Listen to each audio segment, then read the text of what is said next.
बिस्मिल्लाहिर्रहमानिर्रहीम। दिल को साफ करने का तरीका। माँ जी, आपने अपना दिल साफ करना कैसे और किससे सीखा? उन्होंने हंसते हुए जवाब दिया कि दूध वाले से। सारा भी इस बात पर हंस पड़ी। फिर कुछ देर कबल जेठानी से फ़ोन पर अपनी तल्ख कलामी पर शर्मिंदा होते हुए सास मुखातब हुई। पता नहीं, उससे मैं ज़्यादा ही बोल जाती हूँ। बड़ी हैं मुझसे, लेकिन इनकी आदतें भी तो देखें पिछली बार भी।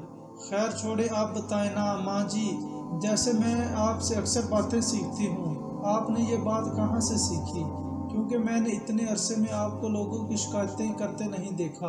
हालांकि कुछ लोगों के बहुत गलत रवैये भी आपके साथ देखे हैं मैंने। माँ जी ने बड़ी बहू के साथ सारा की बदकलामी को यकसर नज़रअंदाज करते हुए मुस्कुराते हुए जवाब दिया, इतर मजाक नहीं, सच बता रही हूँ। बाकी दूध वाले ही ने सिखाया था ये सबक। मैं छोटी थी जब कोई 12 साल की रही होंगी। फजर पर भाई और अब्बा जी तो मस्जिद गए होते थे।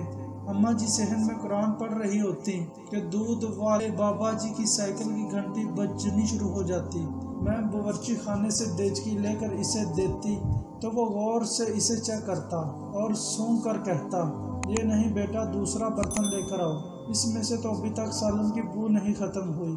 किसी दिन कहता, नहीं बेटा, ये देखो साइड पर पुराना दूध चिपका हुआ है, यूँ तो ताज़ा दूध फट जाएगा।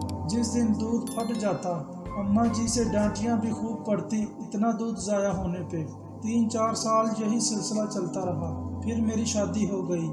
कुछ अरसे बाद मसाइल शुरू हो गए जो नबेड़े नहीं थे जाते मुझसे। मैं घुट घुट के रो के अल्लाह जी से दुआएं करती। एक दिन सुबह को उठी, देखा तो चाय बनाने को दूध नहीं था, ढेर सारा दूध फट चुका था। मुझे याद आया, अम्मा जी इससे तरह तरह की मिठाइयाँ और पनीर बनाया करती थी। सो मैंने भी आधे दूध से कलकंद और आधे के पनीर के पकौड़े बना लिए। नाश्ते में इतना एहतमाम देखकर सब घर वाले बहुत खुश हुए, बड़ी तारीफें हुई। ससुर ने नया जोड़ा खरीदने के लिए पैसे इनाम में दिए।